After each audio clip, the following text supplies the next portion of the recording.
Good day friends. I am Dan, and I came with another video to learn more about data science. In this video, I want to talk about data collection. When the name of data collection is mentioned, the first thing that comes to mind is what is our target population? Do we have access to all the subjects of that population? Can we examine all members of this population? Most likely not. Why? Because we are challenged by limitations such as time, costs, required manpower, required equipment, and so on. So what should be done? Sampling is one of the ways that helps us. I talked about sampling in previous videos. Be sure to take a look at them. Now, how can you create a sample of the population that is the most representative of the population? Randomization is the key to solving problems. Randomization is a mechanism to obtain a good sample from a population. Now there are several methods for randomization, and I want to explain three of them here. The first method, simple random sampling.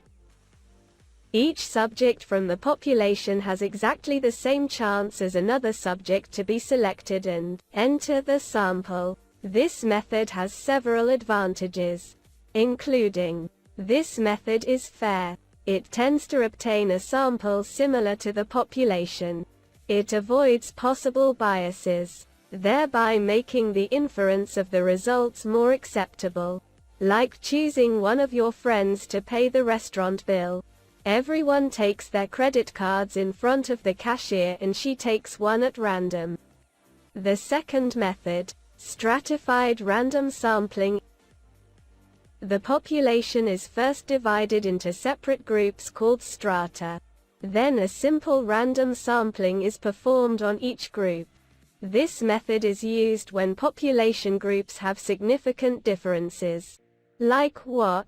When among a group of 100 people, which includes 10 women and 90 men, we want to choose 2 people to perform a competition, regardless of gender. This method is the right method. The third method, cluster random sampling. The population is first divided into several clusters. Then a simple random sampling is performed on each cluster.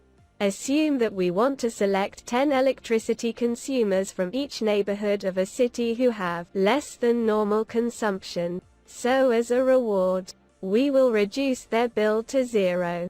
Well, it's enough now. The clusters, blocks or neighborhoods of the city and the subjects are all the consumers of that neighborhood. Now that we understand how to select a suitable sample from the population, let's talk about the data collection itself. In general, there are 2 methods to collect data. The first method, experiment, when the conditions are under our control. That means we can check different variables on subjects in different conditions. The generated data is the data from the experiment. In this case, since we have relative control over the subject's conditions, we can use the data for inference. Why? Because when a data is collected in certain conditions, we can implement randomization on the collected samples. On the other hand, the factors that may affect the data are all examined in the study or at least controlled. I will discuss this issue further. An example for this issue is clinical trials, which are conducted to check some drugs on patients and their side effects. The second method, observational study, when we have no control over the conditions and only collect data in any condition and observe the data in a way.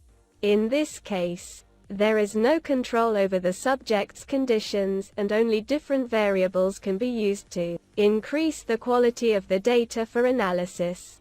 An example for this method is a survey.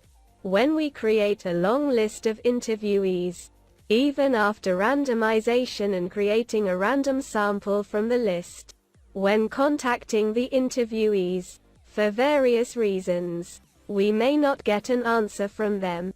or they may not answer all our questions. As a result, there is no control over the situation. Another example is the study of a pollutant such as carbon dioxide in the city's atmosphere. We can only create measurement stations in the city. No matter how much we can find a suitable location for these stations, we still cannot say with certainty that these data represent the concentration of that place. In the first method, I mentioned the variables that we have complete control over. Let me introduce a new term called lurking variables. These variables are variables that we may not be able to measure, or have not been investigated at all. In this case, these variables can easily affect our results. As a result, we cannot easily confirm cause and effect results in observational studies, where we cannot control all the variables. When we can talk about cause and effect relationships, hidden variables are either investigated or controlled. Well, friends, I hope this video will help you learn more about data science. Don't forget to comment and subscribe. Wait for my next video.